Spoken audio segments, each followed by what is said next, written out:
Hi, my name is Josh Fedie. I'm the CEO and founder of SalesReach.io. I'm thrilled to be a speaker today at the Demand Gen Summit. It was an honor to be invited to be speaking here. And today I get to speak with all of you about something I'm incredibly passionate about, something that I actually built my entire business and technology around, the idea of buyer enablement.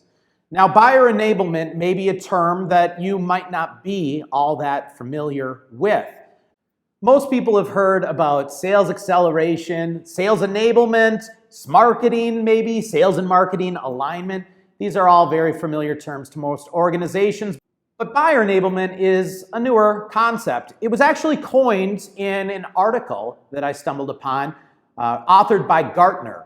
At the tail end of this presentation, I'll make sure that all of you have a link to a page that I'm going to create on my own platform that's going to have a myriad of resources and topics that I discuss on today's session so that you can dive more deeply into them. And one of those articles will be a study that Gartner authored. The idea of this study was to try to identify what is the number one challenge that's facing buyers in a B2B space. And when you read the article, what you'll find is that the number one challenge that they identified was what they called buyer confusion.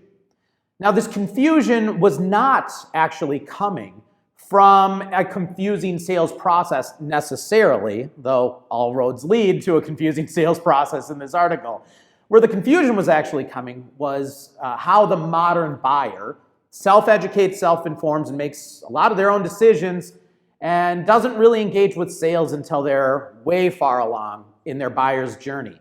The most recent stat says that most buyers are over 70% through their buying journey before they ever engage with a sales professional. And where the confusion comes in is when you're dealing with a self-educated audience that's finding all their own information, gathering up everything they need, and then reaching out to sales once they feel that they've found a good fit. Sales is going to come into the picture and again, distribute more information. And what ends up happening is, as you can imagine, the customer ends up with just a pile of information that they can't really make sense of. It's hard for them to communicate the value properly and to properly organize all of the information that they've gathered to their internal decision-making team.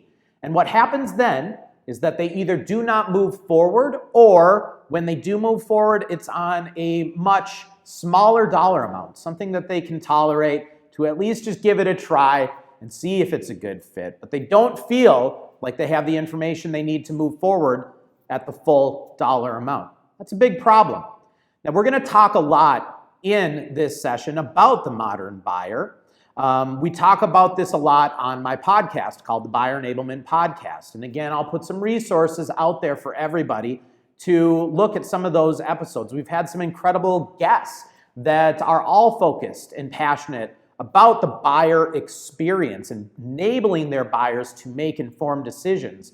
But I couldn't think of a better guest to help explain the concept of what the modern buyer is than the godfather of marketing himself, the sixth employee at HubSpot, Mr. Dan Tyre, who is a guest on my podcast. So let's see real quickly what he defines as the modern buyer. Yeah, so first of all, most of it happens online. Buyers are smart. They know what they need. They want a website that defines their issues and needs. When they come to the website, they have to see information that says, oh, that guy Josh, he gets my kind of company. He understands what I'm trying to do. He is part of my community or tribe. Number two, salespeople need to be responsive. Right? That means you have to have your CRM hooked up to Slack so that when somebody pings you, you can get right back to them. Number three, you've got to be professionally persistent. You're never going to get Dan Tyre in the first email, even you, right? You're going to have to send 2, 3, usually 4. The statistics or sciences underlying 4 calls to get a conversation. And then in that conversation, you better be prepared, right? If you show up and do general discovery, in the old days, I'd be like, Josh, tell me about you and your company. Now I show up and say, Josh, I see you're in Minneapolis. I see you're scaling up a company. You've raised $1.5 million. You have 4 people on your company. You're on version 4.5. And it looks like, based on your website, you got at least 30 customers. And now what's going through your brain when I say that? Saying, wow, you're doing a lot of research on me. Exactly. You're the man, Tyre. Yeah. Dan Tyre authored a book called The Inbound Organization, and he actually had a co-author write that book with him, who again was a guest on our podcast, Todd Hockenberry. Todd is an incredible individual, absolutely understands the importance in the buyer's experience. He summed it up even faster. So let's see what Todd thinks the modern buyer is looking for. I want it fast. I want it now. I want it quick. I want it Amazon friendly. I want it easy. I want to be able to answer my own questions. I want to be able to do this at 10:30 at night before I go to bed, or at 6 o'clock in the morning when I wake up before my kids get up on a Saturday morning. I don't want to talk to a salesperson. Don't waste my time. I want a self-service. I don't even want to talk to you about a demo. I want to be able to find value in your demo by myself on my own pace. I want to hit 1.5 and speed it up if you're boring. I want to do this all on my own. I want to read testimonials. I want to go see the ratings and reviews, and then I'm going to make a decision. So now that we understand the modern buyer and what their motivations are and how we can best help serve them in their unique buying journey, how do we truly enable our buyers? How do we be more digital first and be better guides for our buyers in the current environment that we're in? Sales has advanced probably 20 years in just the last couple of years. Everybody's talking about it. I'm not bringing you any new information. Yet many organizations are still struggling to figure out, how do we best respond to buyers' needs today? How do we still be effective in a fully remote and digital first environment? That really is where buyer enablement and a focus on that in your customer facing efforts really becomes critical. So you might be asking yourself, buyer enablement, is this more of a tool? Is this something I can just purchase off the shelf and all of a sudden my company is enabling our buyers? Or is this more of a philosophical change in our organization? Now, there are tools that will help you be more customer-centric and to better equip your buyers without question. But the biggest differentiator will always be you. It will never be a platform that you purchase at your organization. And so, buyer enablement really is more of a philosophical change in your organization, of really refining how are we communicating and properly guiding our customers and prospects to make sure that we are not just equipping internal teams, to make sure we're equipping our actual buyers to feel confident in their decision-making ability to work with us and carrying that promise through post-sale.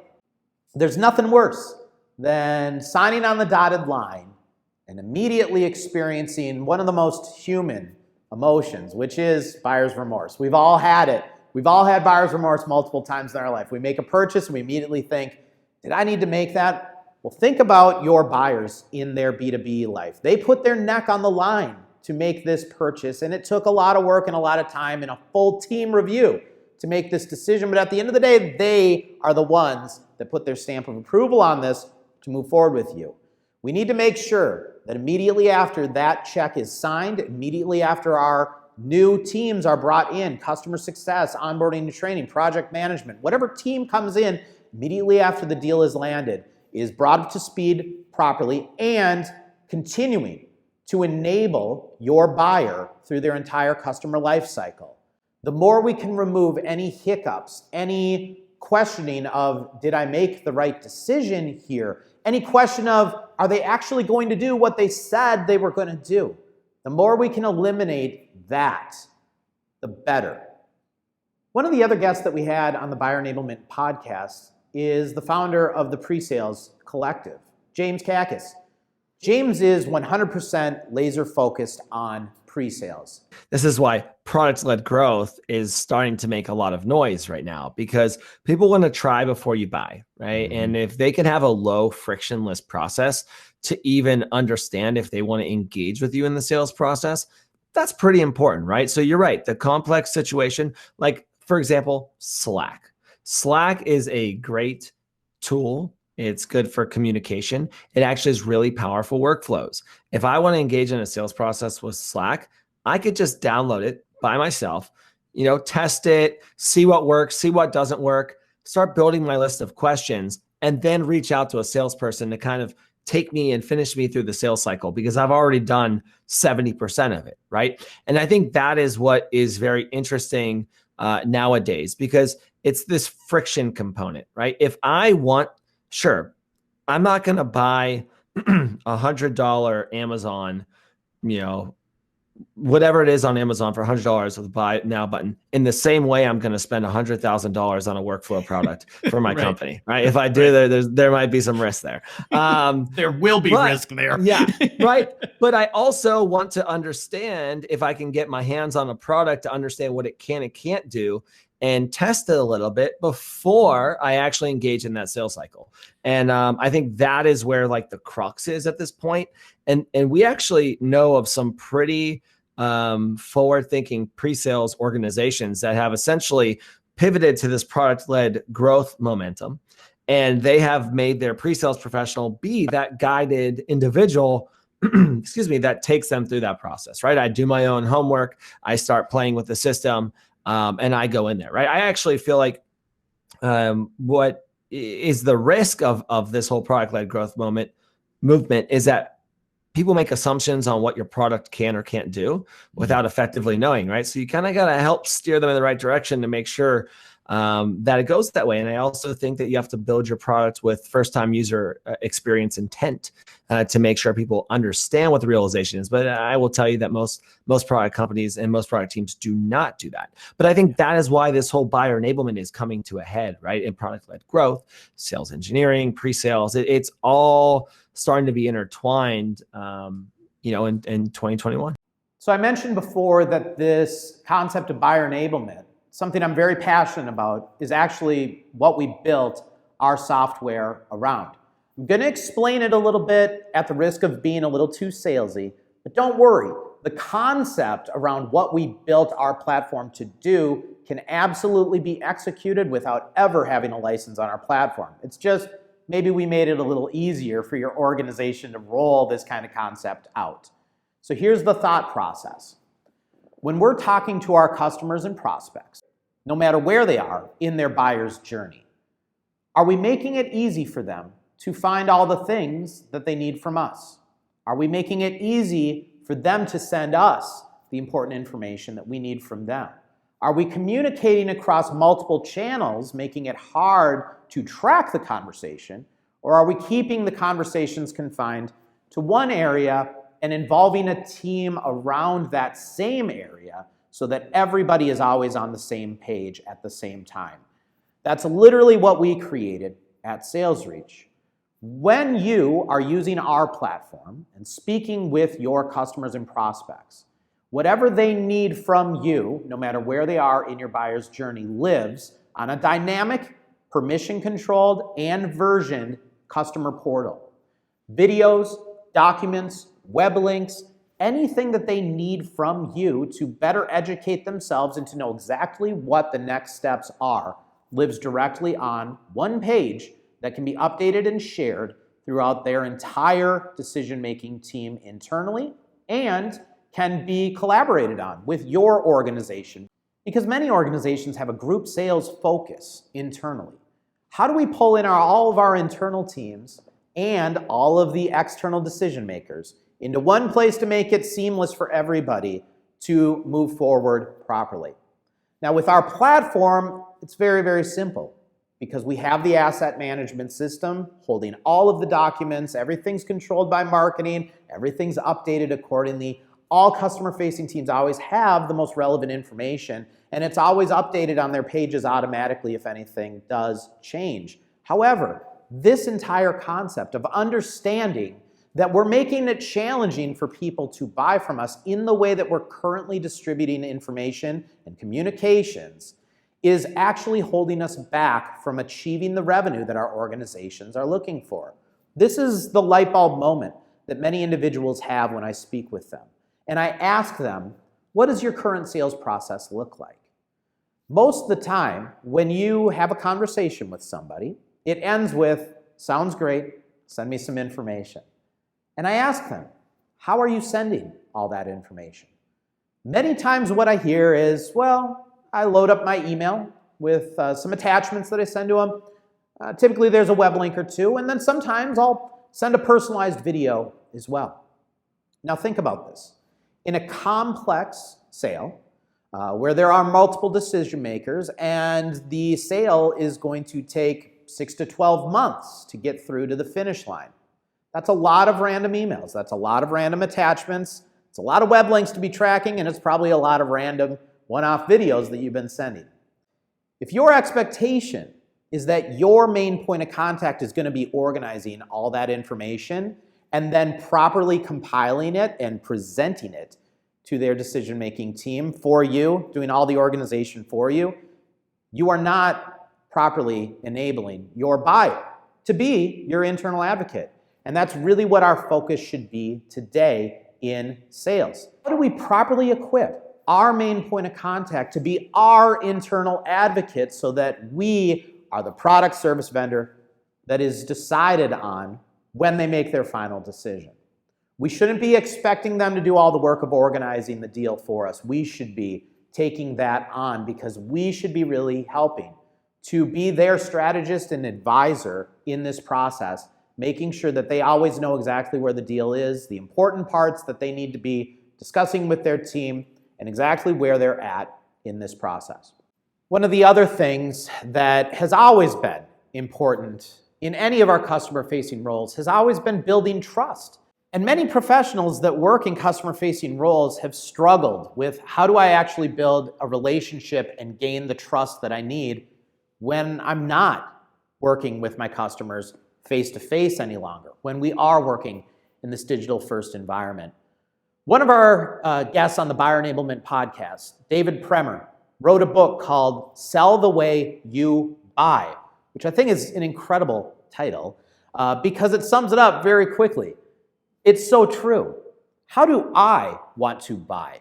Well, shouldn't I be allowing my customers to have that same experience themselves? Why do I continue to sell the way I want to sell?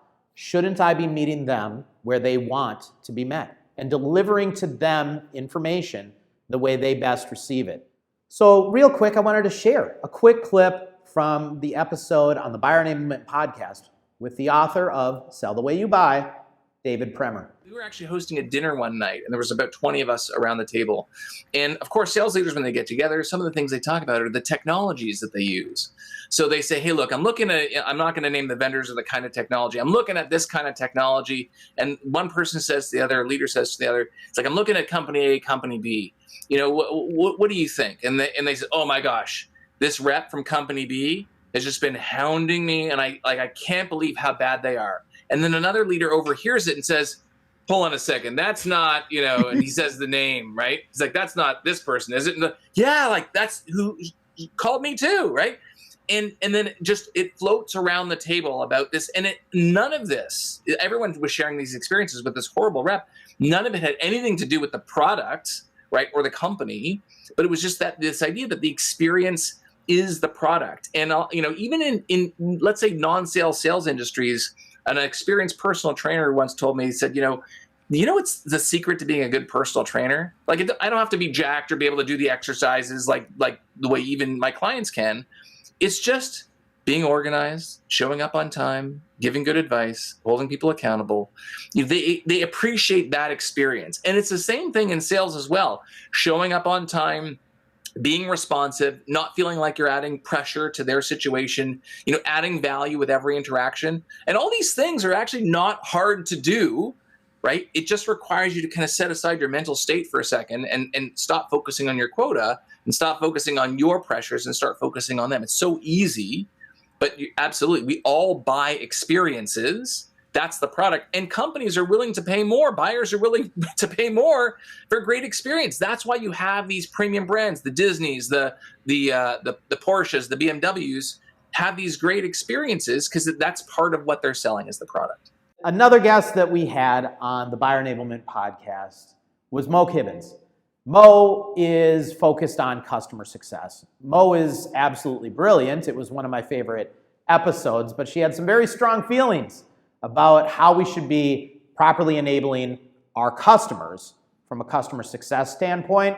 I wanted to quick roll this clip for everyone. Support are great at recognizing opportunities for expansion themselves because they see how someone is using the product. They can see how, if they're like, let's say you have a tiered system and they're abusing a middle tier and would be great at a higher tier and it would solve a lot of support problems. If they know the value of the product and how, from the support standpoint, are seeing these issues that they're running into, that's now become like a very contextual, helpful upsell opportunity that they can like present and educate the customer on themselves. Yeah. So as you can see, buyer enablement is less a technology and more a business philosophy.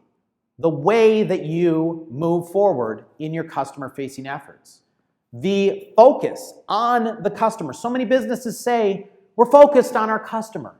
But if we don't have the empathy required to understand the challenges that they're actually going through on their end to even just move forward with us as a customer, and if we're not equipping them to move forward with that with confidence, then we are not enabling our buyers.